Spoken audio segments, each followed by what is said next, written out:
قرآن کی کچھ آیات آپ نے سنی ابھی یہاں پہ، تو یہ سنانے کا خیال اس لیے آیا کہ آج ہم اسلام کے یا اسلامک سویلائزیشن کے جن کلچرل زونز پہ بات کرنے جا رہے ہیں، اسلامی تہذیب کے جن مختلف دوائر پہ بات کرنے جا رہے ہیں، تو انہی کلچرل زونز پہ دو طرح کا کام ہوا ہے، دو ڈیفرنٹ پرسپیکٹو سے کیا گیا کام ہے۔ ایک کام تو جو اورینٹلسٹ کا کیا ہوا کام ہے، اور آگے جا کے کچھ ابتدائی دور کے انتھروپولوجسٹ بھی اس میں انوالو ہوئے۔ تو ایک تو وہ ایک جو آپ سمجھ لیں کہ وہ پرسپیکٹو ہے جس میں مسلم یا اسلامک سویلائزیشن کے کلچرل زونز کو دیکھا گیا، اور انہوں نے اپنی میتھڈالوجی سے اسلامک سویلائزیشن کے جو ڈیفرنٹ کلچرل زونز ہیں ان کی اسٹڈی کی۔ اور ایک دوسرا پرسپیکٹو ہے جس کو ہم ٹریڈیشنلسٹ پرسپیکٹو کہہ رہے ہیں۔ تو آج اور کل کا سیشن در حقیقت اسلامک سویلائزیشنز کے کلچرل زونز کو ان دو پرسپیکٹو سے دیکھنے کا نام ہے۔ اورینٹلسٹ کا پرسپیکٹو کیا ہے اور ٹریڈیشنلسٹ کا پرسپیکٹو کیا ہے۔ یہ کل کا جو سیشن ہمارا ہے وہ ٹریڈیشنلسٹ پوائنٹ آف ویو پہ ہے کہ روایتی مکتبہ فکر کے لوگ انہوں نے جب انہی کلچرل زونز کی اسٹڈی کی تو وہ کن نتائج پہ پہنچے اور ان کی اسٹڈی کس طرف لے کے جاتی ہے۔ اور آج کا سیشن بنیادی طور پہ جو اورینٹلسٹ اور ابتدائی دور کے جو انتھروپولوجسٹ ہیں انہوں نے انہی کلچرل زونز کو کس انداز میں دیکھا اور اسلامک سویلائزیشن کے حوالے سے اس پوری تہذیب کو کس اعتبار سے انہوں نے تھیورائز کیا اور کس نظر سے دیکھا۔ تو آج شروع میں جو ہم نے یہ بھی ریکارڈنگ سنی، یہ قرآن کی ریسیٹیشن کی اولڈسٹ ریکارڈنگ ہے ہمارے پاس اویلیبل۔ 1885 کے اندر یہ ادھر مکہ کے اندر ہی ریکارڈ کی، وہ ویکس والی جو ڈیوائس ہوتی تھی جس میں ساؤنڈ بند کی جاتی تھی، ویکس کے ایک اس میتھڈالوجی سے یہ ریکارڈنگ ہوئی۔ اور جس صاحب نے یہ کی وہ اصل میں یہ جس ریڈنگ پہ ہم بات کرنے لگے ہیں، ہمارے پاس یہ جو ٹیکسٹ ہے، تو اس کتاب میں جس کا ایک حصہ یہ آپ کے سامنے ہے، یہ اصل میں کوئی 16-17 کے قریب ڈیفرنٹ اورینٹلسٹ تھے اس وقت کے۔ یہ 1953 کے اندر ایک کانفرنس جو یورپ کے اندر ہوئی، مختلف اورینٹلسٹ پوری دنیا سے وہاں پر اکٹھے ہوئے اور اسلام کے ڈیفرنٹ کلچرل زونز کے اوپر انہوں نے کام کیا ہوا تھا۔ کسی نے عرب ورلڈ پہ کام کیا تھا، کسی نے ایران کے مسلم کلچر پہ کام کیا تھا، کسی نے یہ فار ایسٹ پہ کیا ہوا تھا کام۔ تو مختلف ایریاز پہ ایریا اسٹڈی کے لوگ جو تھے اس وقت کے سارے جو ایکسپرٹ تھے کلچرل اسٹڈیز کے پوری دنیا سے اکٹھے ہوئے، اور انہوں نے ہر ایک نے ایک علیحدہ کلچرل زون کے اوپر ایک پیپر پڑھا۔ تو اس کتاب کے اندر جو پیپر شامل ہیں ان میں سے ایک پیپر ان صاحب کا بھی ہے جو فار ایسٹ کے اوپر اس کلچرل زون پہ جو لکھا گیا، اور ان صاحب کے حوالے سے یہ سنوک ہرگرونجے، تو سنوک ہرگرونجے جو تھے یہ کرسچین سنوک ہرگرونجے، تو یہ مالی میں آ کے ادھر تو ملیشیا کے ایریا، جاوا سماٹرا کے ایریاز کے اندر یہاں پہ آ کے رہے یہ، اور یہاں سے حج پہ جانے والوں کا اس وقت ایک ٹرینڈ پیدا ہوا۔ تو یہ فرضی طور پہ انہوں نے اس وقت اسلام قبول کیا، اور ان حاجیوں کے ساتھ جا کے، یہ پہلے نان مسلم بھی ہیں جنہوں نے حج کی،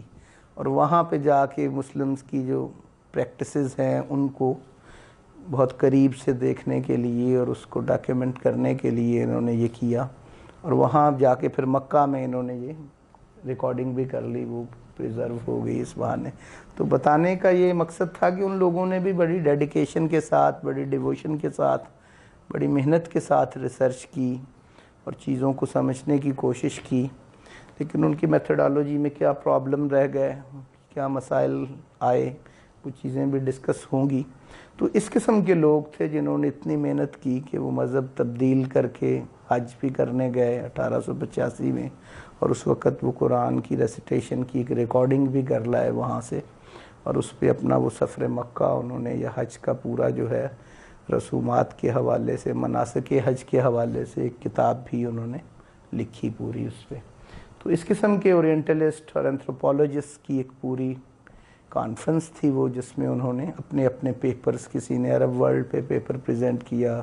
کسی نے ایران کے اوپر, کسی نے فار ایسٹ پہ, تو کسی نے افریقہ پہ, کسی نے اسپین پہ. تو اپنے ایریا اسٹڈی کے حوالے سے انہوں نے جو بیسٹ ایکسپرٹ اویلیبل تھے اس وقت دنیا میں 50s کے اندر, تو وہ لیڈن کے اندر غالباً یہ اکٹھے ہوئے بیلجیم میں. تو اس میں ایک مختصر سا تعارف آپ کو مل رہا ہے کہ ہماری 2 دن کی یہ گفتگو کی اسکیم کیا ہے, ہماری اسکیم آف اسٹڈی کیا ہے بنیادی طور پہ آج اور کل کی. تو ایک شروع میں ایک پیراگراف ہے, اس پہ بعد گرونیبام کے حوالے سے ایک پیراگراف ہے, پھر سراج منیر صاحب کے حوالے سے. تو یہ آگے جو ہم پہلا ایک پیپر پڑھنے جا رہے ہیں جس کے حوالے سے بات ہو رہی, the problem unity in diversity, یہ گرونیبام کا لکھا ہوا ہے, اور اس کانفرنس کا آرگنائزر گرونیبام ہی تھا جس کی ہم بات کر رہے ہیں. سارے اورینٹلسٹ کو انہوں نے اکٹھا کیا. تو یہ گرونیبام کے حوالے سے ایک پورشن ہماری آج کی گفتگو زیادہ گرونیبام کی اس ٹیکسٹ پہ بیسڈ ہوگی, اور کلچرل زونز کو کس انداز میں انہوں نے اسٹڈی کیا, ان کی میتھڈالوجی کیا تھی, تو اس پہ بات ہوگی. اور کل کی ہماری گفتگو سراج منیر صاحب ان کلچرل زونز کو کیسے دیکھتے ہیں اور اس ڈائیورسٹی کو ایک یونٹی کے اندر کیسے وہ سموتے ہیں, یہ کل کی ہمارے سیشن کی گفتگو ہوگی. تو بنیادی ایشو جو گرونیبام یہاں پہ ریز کر رہے ہیں, the problem unity in diversity, تو بنیادی مسئلہ یہی ہے کہ اتنی ساری ڈائیورسیفیکیشن جو ہے مسلم کلچرز کی یا اسلامک کلچرل زونز کی, کہ ایک طرف عرب کلچر نظر آ رہا ہے, ایک طرف ایرانی کلچر نظر آ رہا ہے, ایک طرف افریقن مسلمز ہیں, ایک طرف فار ایسٹرن مسلمز ہیں, ایک طرف ہندوستانی اسلام کا جو ورژن ہمارے سامنے ہے. تو یہ کافی ڈائیورسٹی ہے ان کے اندر. تو یہ اس ساری کی ساری ڈائیورسٹی میں کیا کوئی یونٹی ہے, اور اگر وہ یونٹی ہے تو وہ کیسی ہے, تو یہی موضوع گرونیبام کا ہے اور یہی موضوع سراج منیر صاحب کا ہے. تو سویلائزیشنل اسٹڈیز کا جو ایشو ہے اور یہ جو مسئلہ ہے, تو تہذیبی مطالعوں کا زیادہ شوق جو تھا یا ٹرینڈ جو تھا وہ 19ویں صدی سے ہی پیدا ہو گیا تھا. لیکن 19ویں صدی کو زیادہ تر 19ویں صدی تک جو ٹرینڈ تھا, یہ 20ویں صدی کے بھی بالکل آغاز تک, کچھ 1-2 ڈیکیڈز تک, تو تہذیبوں کا مطالعہ, یہ سویلائزیشنل اسٹڈی یا کلچرل اسٹڈیز کے جو ڈسپلن تھے, اس کے اندر سب سے زیادہ اہمیت جو تھی وہ ہسٹوریوگرافی کی تھی. وہ یوں سمجھ لیں کہ وہ ہسٹوریوگرافر تھے جو تہذیبوں کا مطالعہ کر رہے. مثال کے طور پہ آپ پچھلی صدی کے آغاز میں جو تحریریں دیکھیں گے تہذیبی مطالعوں کے حوالے سے, تو ان میں آپ کو جو اہم نام نظر آئیں گے, جیسے Arnold J Toynbee, study of history ان کی جو کتاب ہے, 26 تہذیبوں کے اوپر ان کا جو کام ہے سویلائزیشنز کے حوالے سے. تو اسی طرح شپینگلر کی جو بات آپ دیکھیں گے, the decline of the west, ان کا جو بڑا معروف کام ہے.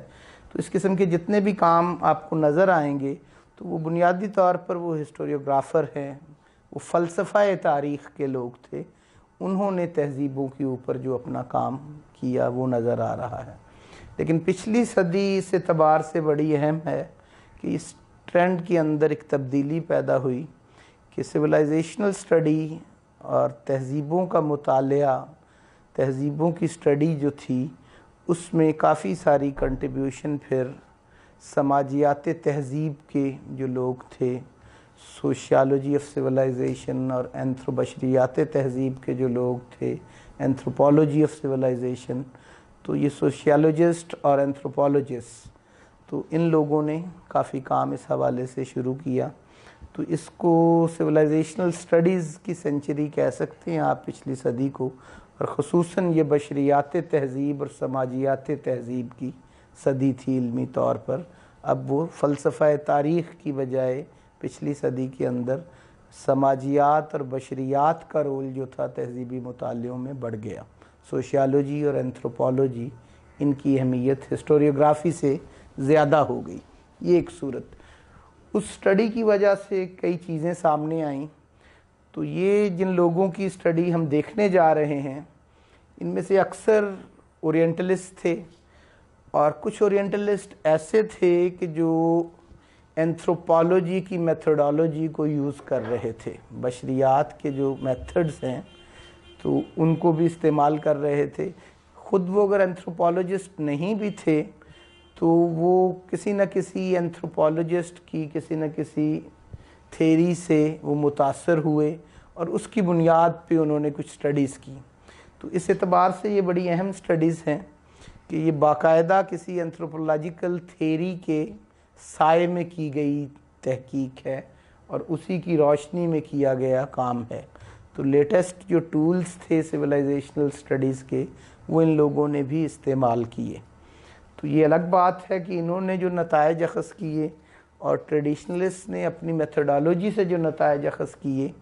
وہ ایک ہی طرح کے کلچرل زونز کی بظاہر ایک ہی طرح کی سٹڈی نظر آتی ہے، لیکن نتائج بالکل مختلف آپ کو نظر آئیں گے. اور اس کی بنیادی وجہ یہ ہے کہ مطالعہ تہذیب جو ہے ان دونوں طریقوں سے کیا گیا مطالعہ تہذیب، اینتھروپولوجیکل جو میتھڈ تھا اورینٹلسٹ کا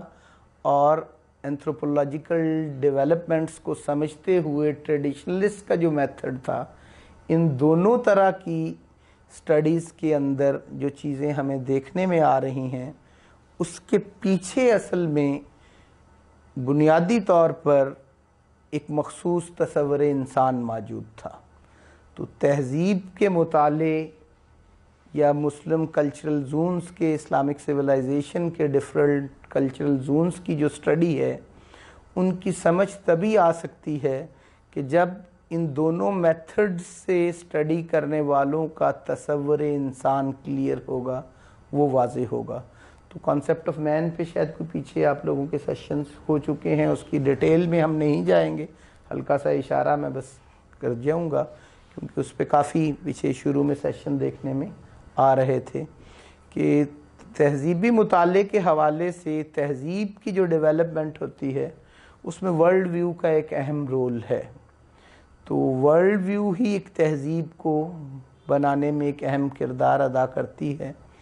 تو اورینٹلسٹ اور اینتھروپولوجسٹ کا ورلڈ ویو اور دوسری طرف ٹریڈیشنلسٹ کا ورلڈ ویو، تو بنیادی فرق اس ورلڈ ویو میں ہے.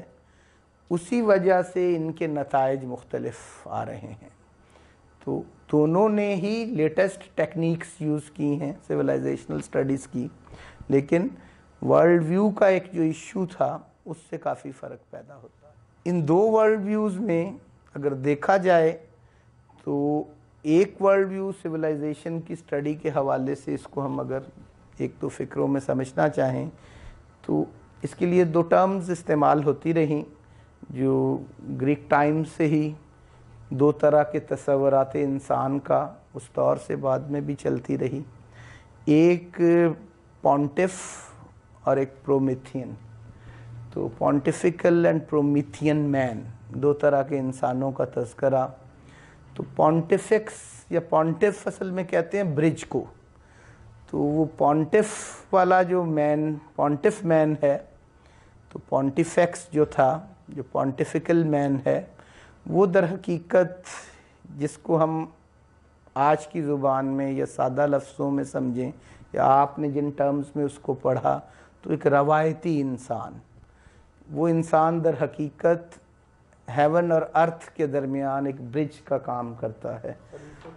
خلیفۃ اللہ فی الارض جس کو ہم آج جس کے لیے اصطلاح استعمال کر رہے ہیں، اور انسان کامل کی جو اصطلاح اس حوالے سے بھی کوئی تحریر آپ لوگوں نے شاید یہاں پہ دیکھی ہو. تو ابن عربی کا کام اس حوالے سے وہ بھی سارا. تو وہ ہر ریلیجن کے اندر انسان کا جو تصور ہے وہ وہی پونٹف کا ہی وہی